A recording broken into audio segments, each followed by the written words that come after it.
మీరు 'triple R' movie, 'మర్యాద Ramanna' movie రెండిటి స్క్రీన్ ప్లే ఒకటే అంటే నమ్ముతారా? నమ్మకపోతే స్టిక్ విత్ మీ. వీడియో అయ్యే లోపల ఈ రెండు మూవీస్ స్క్రీన్ ప్లే ప్యాటర్న్ ఒకటే అని ప్రూవ్ చేస్తాను.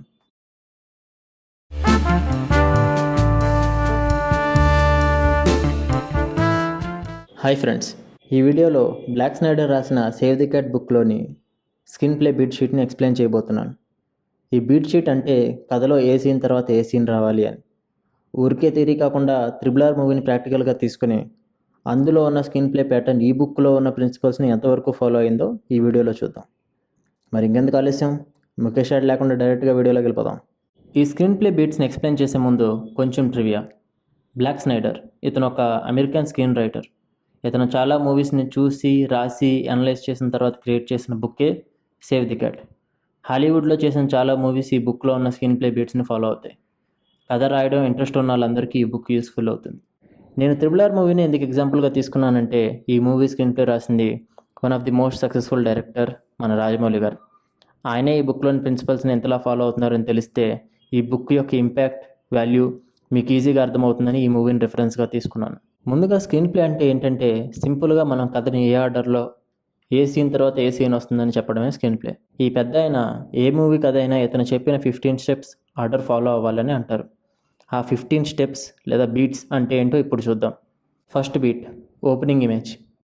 మన మూవీ స్టార్ట్ అయిన ఫస్ట్ ఫ్యూ మినిట్స్లోనే మన మూవీ యొక్క టోన్ ఏంటి, దాని మూడ్ ఏంటి, స్టైల్ ఏంటి అని సెట్ చేయాలి. దీనివల్ల మన ఆడియన్స్కి ఎక్స్పెక్టేషన్ రైట్గా సెట్ చేయొచ్చు. దీంతో ఆడియన్స్కి ఒక ఐడియా వస్తుంది, తను ఏ మూవీ చూడబోతున్నాడు, థ్రిల్లరా, ఫ్యామిలీ డ్రామానా, కామెడీనా అని. సింపుల్గా చెప్పాలంటే మనం ఒక పబ్ బయట నుంచున్నప్పుడు ఒక ఫీల్ వస్తుంది, అదే ఒక టెంపుల్ బయట నుంచున్నప్పుడు ఇంకో ఫీల్ వస్తుంది. జస్ట్ ఒక గ్లాన్స్తోనే మనకి ఆ వైబు మూడు సెట్ అవుతాయి. అదే ఓపెనింగ్ ఇమేజ్. ఈ ఓపెనింగ్ ఇమేజ్ క్లైమాక్స్ తర్వాత వచ్చే క్లోజింగ్ ఇమేజ్కి ఆపోజిట్గా ఉండాలి. ఇప్పుడు మనం 'త్రిబుల్ ఆర్' మూవీలో ఉన్న ఓపెనింగ్ ఇమేజ్ని డీకోడ్ చేద్దాం.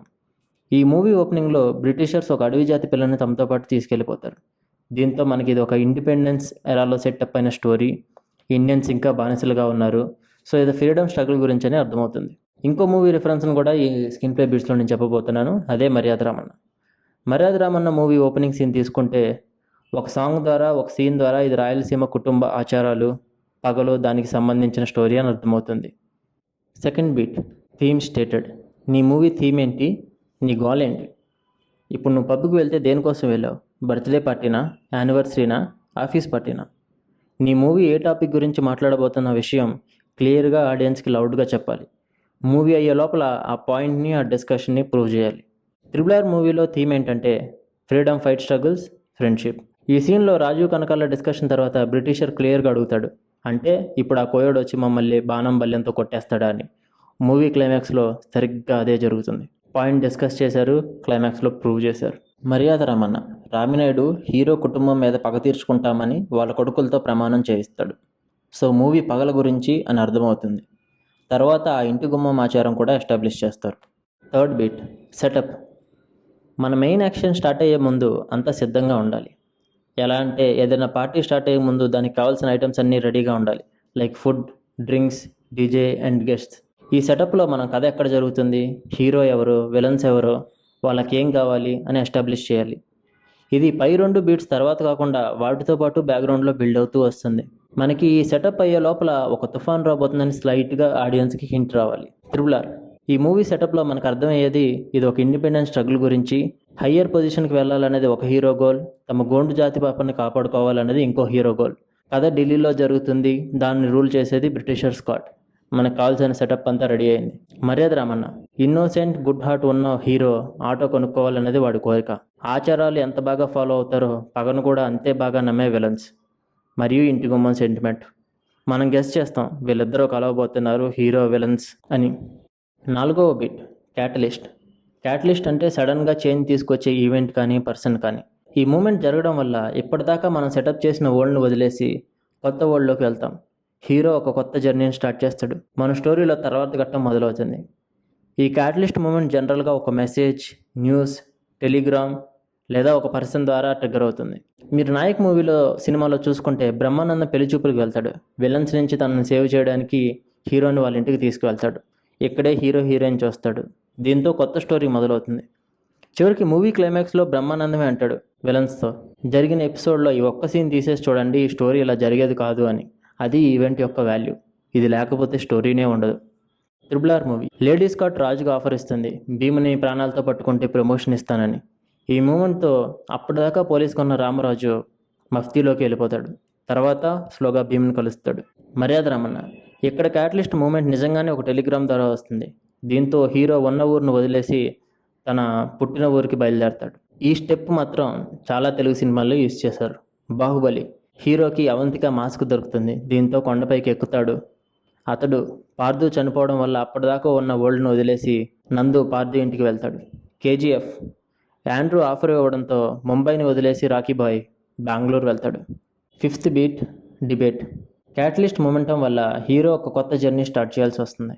ఆ జర్నీ ఎందుకు చేయాలని జరిగే డిబేటే ఈ సెక్షన్. దీనివల్ల ఆడియన్స్కి ఈ మార్పు ఏదో ర్యాండమ్గా కాకుండా కథకి అవసరమని అనిపిస్తుంది. ఈ జర్నీ హీరోని ట్రిక్ చేసి స్టార్ట్ చేయించకూడదు. తనకు తానుగా కొత్త మార్పుని హీరో స్టార్ట్ చేయాలి. RRR. ఈ మూవీలో రామరాజుకి ప్రమోషన్ రావడం కోసం ఏదైనా చేయడానికి ఆల్రెడీ రెడీగా ఉన్నాడు. అందుకే ఈ స్టెప్ని స్కిప్ చేశారు. మర్యాద రామన్న. ల్యాండ్ జప్తు చేసుకోవడానికి లెటర్ వచ్చిన తర్వాత హీరో వెళ్ళడానికి రెడీగా ఉన్నా వాళ్ళ ఇంటి ఓనర్ ఎందుకు అవసరమా అని ఒక డిబేట్ జరుగుతుంది. బట్ స్టిల్ హీరో వెళ్ళడానికే రెడీ అవుతాడు. KGF మూవీలో రాకీ బెంగళూరుకి వెళ్లే ముందు చాచా దగ్గర ఎందుకు వెళ్ళాలని చిన్న డిబేట్ జరుగుతుంది. ఇదే debate section. 6th beat break into 2. ఇప్పటిదాకా సెటప్ చేసిన వరల్డ్ని వదిలేసి కొత్త స్టోరీని స్టార్ట్ చేస్తాం. హీరో కొత్త జర్నీని స్టార్ట్ చేస్తాడు. దీన్ని జనరల్గా యాక్ట్ 2 అంటారు. ఇక్కడ ఏదైనా పెద్ద ఈవెంట్ జరగాలి.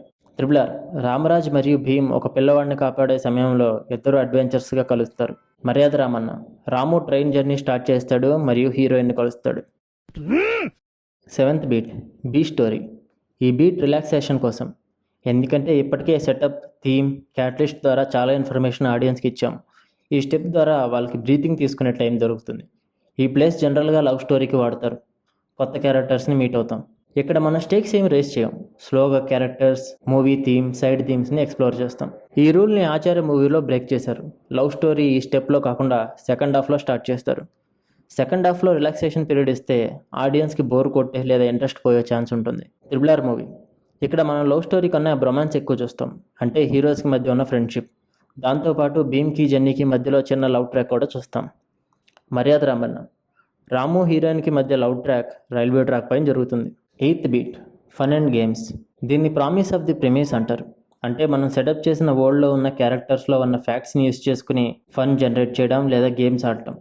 అంటే హీరో విలన్స్ని అవుట్ స్మార్ట్ చేయడం లాంటివి. ఇక్కడ కూడా మనం స్టేక్స్ ఏమీ రైజ్ చేయం. RRR movie. భీమ్ ఇన్నోసెన్స్తో, జెన్నీ ఇంగ్లీష్తో జరిగే కామెడీ ట్రాక్, హీరో రూట్స్ని స్ట్రెంత్ని యూజ్ చేసుకుని జరిగే మన నాటు సాంగ్. మర్యాద రమణ. హీరో ట్రైన్లో చేసే కామెడీ ట్రాక్, విలన్స్కి దొరకకుండా రాము ఇంట్లోనే ఉండిపోయే సన్నివేశాలు. 9th beat mid point. సింపుల్గా చెప్పాలంటే మన మూవీ ఇంటర్వెల్స్. ఇంకా ఫన్ అండ్ గేమ్స్ అయిపోయాయి. మనం కథలోకి తిరిగి వచ్చేయాలి. స్టేక్స్ని రైజ్ చేయాలి. ఇక్కడ హీరో అయితే గెలవాలి లేదా ఓడిపోవాలి. ఒకవేళ గెలిస్తే అది ఫాల్స్ విక్టరీ లేదా సగం విక్టరీ అయి ఉండాలి. ఒకవేళ ఓడిపోతే అది ఫాల్స్ లాస్ లేదా సగం ఓటమే అయి ఉండాలి. ఇది తర్వాత వచ్చే ఇంకో బీట్ ఆల్ ఈజ్ లాస్ట్కి ఆపోజిట్గా ఉండాలి. RRR. రాజుకి భీమే తన వెతుకుతున్న వ్యక్తి అని తెలుస్తుంది. భీమ్ రాజుతో ఉండే స్నేహం తన ప్రాణం కన్నా ఎక్కువ అని చెప్తాడు. భీమ్కి రాజు పోలీస్ అన్న నిజం తెలుస్తుంది. ఒకరితో ఒకరు కలపడతారు. రామ్ చివరికి భీమ్ని పట్టుకుంటాడు. చూడండి ఇంటర్వెల్ వచ్చే టైంకి స్టేక్స్ ఎలా రైజ్ చేశారో. నార్మల్ మూవీలో అయితే హీరో ఇంటర్వెల్కి గెలుస్తాడు లేదా ఓడిపోతాడు. RRR మూవీ రైటింగ్ ఎందుకు గ్రేట్ అంటే ఈ మూవీలో మనకి ఇద్దరు హీరోస్ ఉన్నారు. దీన్ని తెలివిగా ఉపయోగించుకుని పై 2 పాయింట్స్ని అచీవ్ చేయగలిగారు రైటర్స్. రాజు గెలుస్తాడు, కానీ మనకు తెలుసు ఇది ఇంకా అవ్వలేదు. రాజుకి ఇంకా ప్రమోషన్ రావాలి, గన్స్ దొరకాలి. భీమ్ దొరికిపోతాడు, కానీ మనకు తెలుసు భీమ్ పూర్తిగా ఓడిపోలేదు, తిరిగి లేస్తాడు అని. మర్యాద రామన్న. రాముకు నిజం తెలుస్తుంది, తన పేరెంట్స్ ఎవరు, వాళ్ళ శత్రువులు ఎవరు, గుమ్మం దాటితే చంపేస్తారు అని. రామునేడికి తెలుస్తుంది రాముకు నిజం తెలుసని, కావాలనే గుమ్మం దాటట్లేదని. స్టేక్స్ రైజ్ చేశారు. హీరో ప్రస్తుతానికి ఎస్కేప్ విన్ అయ్యాడు, కానీ మనకు తెలుసు ఇది ఫుల్ సొల్యూషన్ కాదు అని. 10th beat bad guy closes scene. ఈ సెక్షన్ కన్నా ముందు మన తెలుగు సినిమాల్లో ఫ్లాష్ బ్యాక్ ఎపిసోడ్ని వేస్తారు. ఈ బీట్లో విలన్ అప్పర్ హ్యాండ్ తీసుకుంటాడు. ఇక్కడ విలన్ అంటే పర్సన్ అయి ఉండాల్సిన అవసరం లేదు. ఏదైనా ఈవెంట్ లేదా వస్తువు అది మన హీరో గోల్కి అడ్డుపడేది. క్యారెక్టర్కి ఇంటర్నల్ డౌట్, జెలస్ రావచ్చు. ఇంకా మనకు అర్థమవుతుంది హీరోకి డౌన్ఫాల్ స్టార్ట్ అవ్వబోతుంది అని. RRR. భీమ్కి బహిరంగంగా పనిష్మెంట్ ఇవ్వమని రాజుకి ఆర్డర్ వేస్తాడు స్కాట్. రాజుకి ఇది ఇష్టం లేకపోయినా భీమ్ని శిక్షించక తప్పదు. కాబట్టి ఇక్కడ విలన్కి ఇద్దరు హీరోస్ మీద అప్పర్ హ్యాండ్ ఉంటుంది. మర్యాద రామన్న, రామినాయుడు వాళ్ళ కొడుకులు రాముని చంపడానికి రకరకాలుగా ప్రయత్నిస్తారు. 11th beat, all is lost. ఈ స్టెప్ మన మిడ్ పాయింట్కి ఇంటర్వెల్కి ఆపోజిట్లో ఉంటుంది. Villain almost గెలిచేస్తాడు. హీరో ఇప్పటిదాకా తన కలకన్న గోల్ కరెక్ట్ కాదనో లేదా దాన్ని అందుకోలేను అనో తెలుసుకుంటాడు. Hero hits the rock bottom. Impact కోసం హీరో మెంటర్నో వాళ్ళకి కావాల్సిన వాళ్ళనో ఈ స్టెప్లో చనిపోవడం అనేది జనరల్గా వాడే ఫార్ములా. కేజీఎఫ్, హీరోయిన్ చనిపోతుంది. హనుమాన్, హీరో సిస్టర్ చనిపోతుంది. రంగస్థలం, చిట్టుబాబు వాళ్ళ అన్న చనిపోతాడు. త్రిబులర్, రాజుకి తన లక్ష్యం కంటే భీమ్ని సేవ్ చేయడమే ఇంపార్టెంట్ అని డిసైడ్ అవుతాడు. భీమ్ని ఆల్మోస్ట్ ఊరి తీయబోతారు. మనకి ఇంటర్వెల్ దగ్గర రాజు గెలుస్తాడు, భీమ్ ఓడిపోతాడు. కానీ ఇక్కడ భీమ్ తప్పించుకుంటాడు, రామ్ బ్రిటిషర్కి దొరికిపోతాడు. రైటర్స్ ఇంకొంచెం తెలివిగా హీరో ఫాదర్ చనిపోయిన విషయాన్ని ఇక్కడ రివీల్ చేస్తారు. మర్యాద రామన్న, రాము ఇంటిలో ఒక్కడే ఉండిపోతాడు, ఇంకా బయటికి రాక తప్పదు. 12th beat, dark night of the soul.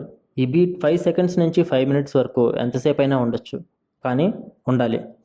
ఇది హీరోకి darkest hour. Rock bottom hit చేస్తారు. ఇంక ఇది సాధ్యం కాదు అని ఫీల్ అవుతాడు. ఇది ఎలా అంటే ఒక పెద్ద తుఫాన్ వచ్చినప్పుడో ప్రమాదం వచ్చినప్పుడో తర్వాత రోజు తెల్లవారుజాము కోసం వెయిట్ చేసేటప్పుడు ఆ రాత్రి మనం ఎలా ఫీల్ అవుతాం, అది. త్రిబుల్ ఆర్, రాముని బ్రిటిషర్స్ కేజ్లో బంధిస్తారు. నిజంగానే రాక్ బాటమ్ హిట్ చేస్తాడు. భీమ్కి రాజు చేసే త్యాగం గురించి తెలిసి కుమిలిపోతాడు. మర్యాద రామన్న, రాము బయటికి వెళ్ళేటప్పుడు ఒక పిల్లి ఎదురవుతుంది. ఇంకా భయం పెరుగుతుంది. దేవుణ్ణి తలుచుకుంటూ చివరిసారిగా దాని ధైర్యం మొత్తం కూడగట్టుకుంటాడు. 13వ బీట్, బ్రేక్ ఇంటూ 3, అంటే క్లైమాక్స్లోకి వెళ్ళడం. హీరో డౌన్ఫాల్ లేదా తన లోయెస్ట్లో ఉన్నప్పుడు బీ స్టోరీ, అదే మన లవ్ స్టోరీ నుంచి చిన్న ఇన్స్పిరేషన్ లేదా ఐడియా తీసుకుని విజయం సాధించడానికి బయలుదేరతాడు. త్రిబుల్ ఆర్, రొమాన్స్లో జరిగే డిస్కషన్లో సీత గురించి భీమ్కి చెప్తాడు రాజు. సీత ఇప్పుడు భీమ్కి రాము గురించి నిజం చెప్తుంది. రామ్కి భీమ్కి జరిగే మనస్పర్ధే ఈ సినిమాలో మెయిన్ కాన్ఫ్లిక్ట్. ఈ డిస్కషన్తో అది క్లియర్ అవుతుంది. అంతే, క్లైమాక్స్ స్టార్ట్ అవుతుంది. జెన్నీ కూడా భీమ్కి మ్యాప్తో హెల్ప్ చేస్తుంది. బీ స్టోరీలో చూపించే డప్పు బీట్, రాము భీమిని ఎత్తుకోవడం, రాజుని రెస్క్యూ చేసే టైంలో కాల్ బ్యాక్స్కే యూజ్ చేస్తారు. మర్యాద రమణ, హీరోయిన్ చెప్పిన ఐడియా ప్రకారం హీరోయిన్ని కలవడానికి బయటికి వెళ్లాల్సి వస్తుంది రాము ఇంటి నుంచి బయటకు దూకుతాడు. విలన్స్ రాముని చేస్ చేయడం మొదలు పెడతారు. Beat 14, finale. ఇది మూవీ క్లైమాక్స్. విలన్స్ అందరినీ అసెండింగ్ ఆర్డర్లో ఒక్కొక్కరిని వేసుకుంటూ పోవాలా. ఒకవేళ మన విలన్ మంచి కాకపోతే, అంటే ఏదైనా సమస్య అయితే దాన్ని ఒక్కొక్కటిగా క్లియర్ చేసేయాలి. మనం చూపించిన సెటప్, యాక్ట్ ఇవన్నీ క్లైమాక్స్కి హీరోని లీడ్ చేస్తూ గెలిపించడానికి తోడ్పడాలి. హీరో గెలవడమే కాదు, తన చుట్టూ ఉన్న ప్రపంచాన్ని మార్చాలి. ఎమోషనల్గా ఆడియన్స్ని సాటిస్ఫై చేయాలి. త్రిబుల్ ఆర్, భీమ్ రాజుని రెస్క్యూ చేస్తాడు. వాళ్ళు ఎస్కేప్ అవుతారు. ఫస్ట్ సోల్జర్స్ని, తర్వాత వాళ్ళ హెడ్ని, తర్వాత లేడీ స్కాట్ని, తర్వాత మన మెయిన్ విలన్, అదే మన బుల్లెట్ బాబాయ్ స్కాట్ని బుల్లెట్తోనే వేసేస్తారు. భీమ్కి పాప దొరుకుతుంది, రాజుకి గన్స్ దొరుకుతాయి. మర్యాద రామన్న, హీరోయిన్ ప్రేమిస్తున్నానని చెప్పగానే అప్పటిదాకా పారిపోయే రాము విలన్ని ఫేస్ చేయడానికి ధైర్యంగా నిలబడతాడు. విలన్స్ రియలైజ్ అవుతారు పగ కంటే ప్రేమే గొప్పదని. రాముకి వాళ్ళ కూతుర్ని ఇచ్చేస్తారు. మన హీరోకున్న మెయిన్ ప్రాబ్లం లేదా సమస్య భయస్థుడు. క్లైమాక్స్కి ధైర్యవంతుడిగా నిలబడతాడు. 15th beat, last beat, final image. Climax తర్వాత వచ్చే పోర్షన్. మార్పు జరిగింది అనడానికి ప్రూఫ్. మన స్టోరీ జరగడం వల్ల ఆ వరల్డ్కి, పీపుల్కి జరిగిన ప్రోగ్రెస్ ఏంటి. ఇది ఓపెనింగ్ ఇమేజ్లో వచ్చిన ఎపిసోడ్కి ఆపోజిట్లో ఉండాలి. త్రిబుల్ ఆర్, రామ్ ఊరి ప్రజలకి గన్స్ అందుతాయి. భీమ్ మళ్ళీని తిరిగి వాళ్ళ అమ్మ దగ్గరికి చేరుస్తాడు. మర్యాద రామన్న, సీమ నుంచి పగలకు భయపడి దూరం చేయబడ్డ హీరో తిరిగి అదే సీమలో విలన్స్ని మార్చి వాళ్ళ కూతురుతోనే గడపకి బయట హ్యాపీగా సైకిల్ తొక్కుతూ ఉంటాడు. అంతే, ఇవే మన 15 స్క్రీన్ ప్లే బిట్స్. సింపుల్గా ఇంకొకసారి సమరైజ్ చేస్తాను. First, opening image. నీ మూవీ టోన్, స్టైల్, మూడ్ ఏంటి. Second, theme stated. నీ గోల్ ఏంటి, నీ మూవీ దేని గురించి. Third, setup. నీ పాత్రలు ఎవరో, ప్రాంతం ఏంటి, వాళ్ళ గోల్ ఏంటి, గోల్స్ ఏంటి. Fourth, catalyst moment. కొత్త కథ లేదా జర్నీ మొదలవడానికి కారణం ఏంటి. Fifth, debate. ఈ న్యూ జర్నీ ఎందుకు చేయాలి, ఎందుకు ఇది important. Sixth, break into act 2. కొత్త కథ లేదా జర్నీ స్టార్ట్ అవుతుంది. సెవెంత్, బీ స్టోరీ, అంటే love story. Eighth, fun and games. కథలో ఉన్న సెటప్ ద్వారా జరిగే fun and games, cool stuff. Ninth, midpoint. సింపుల్గా మన ఇంటర్వెల్స్, స్టేక్స్ని రైస్ చేయాలి. 10th, bad guy closes scene. Villain upper హ్యాండ్లోకి వెళ్తాడు. 11th all is lost. Hero అన్నీ లేదా మోటివేషన్ కోల్పోతాడు. జనరల్గా ఒక నోన్ క్యారెక్టర్ చనిపోతుంది. 12th dark night of the soul. Hero darkest hour, బాగా లోలో ఉంటాడు. 13th breaking to 3. క్లైమాక్స్లోకి మూవ్ చేయడానికి హెల్ప్ అయ్యే థాట్ లేదా పర్సన్. 14th finale. విలన్స్ అందరినీ అసెండింగ్ ఆర్డర్లో వేసేయాలి. 15th ఫైనల్ ఇమేజ్, మార్పు జరిగింది అనడానికి ప్రూఫ్. చూసారుగా, India's highest budget and biggest స్టార్స్తో ఉన్న మూవీ, అప్పుడే హీరోగా మారుతున్న సునీల్ గారి లో బడ్జెట్ మూవీ. రెండింటి స్క్రీన్ ప్లే ప్యాటర్న్ ఒకటే, రెండు సేమ్ ఫార్ములాస్నే ఫాలో అయ్యాయి. ఇవే కాదు, ఇంకా చాలా సక్సెస్ఫుల్ మూవీస్లో ఈ స్క్రీన్ ప్లే బీట్స్ ఫార్ములాని యూజ్ చేశారు. ఏ బీట్ ఏ మినిట్లో రావాలి అని కూడా ఈ బుక్లో డిస్కస్ చేశారు. ఫర్ ఎగ్జాంపుల్, సెటప్ ఫస్ట్ 10 minutesలో కంప్లీట్ అవ్వాలి. మిడ్ పాయింట్ సరిగ్గా మూవీ టోటల్ రన్ టైం మధ్యలో రావాలి. నేను ఆ టైమింగ్ డీటెయిల్స్ ఇక్కడ డిస్కస్ చేయలేదు, బట్ ఇవి వెరీ సింపుల్, ఆన్లైన్లో చూడొచ్చు.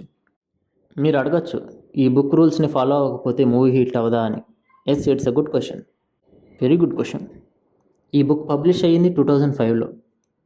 ఈ ఇయర్కి ముందే ఎన్నో హిట్ మూవీస్ వచ్చాయి. అసలు ఈ బుక్ రాసిందే ఆ హిట్ మూవీస్ని అన్నీ చూసి. సో ఈ రూల్స్ వాడకపోయినా మూవీ హిట్ అవ్వచ్చు. బట్ ఇవి ఫాలో అయితే మినిమం పాస్ మార్క్ గ్యారంటీ అని నా ఫీలింగ్. రూల్స్ని తెలుసుకుని బ్రేక్ చేస్తే మంచిది. బుక్లో కేవలం స్క్రీన్ ప్లే బీట్సే కాదు, స్క్రిప్ట్ రైటింగ్కి సంబంధించిన ఇంకా వేరే టాపిక్స్ని కూడా కవర్ చేశారు. ఈ ఫార్ములాస్ మీద, ఈ వీడియో మీద మీ ఒపీనియన్స్, థాట్స్, డిస్కషన్స్ కామెంట్స్లో షేర్ చేసుకోవచ్చు. మరి నేను కూడా ఒక న్యూ మూవీకి స్క్రీన్ ప్లే రాయాలి. మరి ఇంకేంటి, ఉన్నా మరి.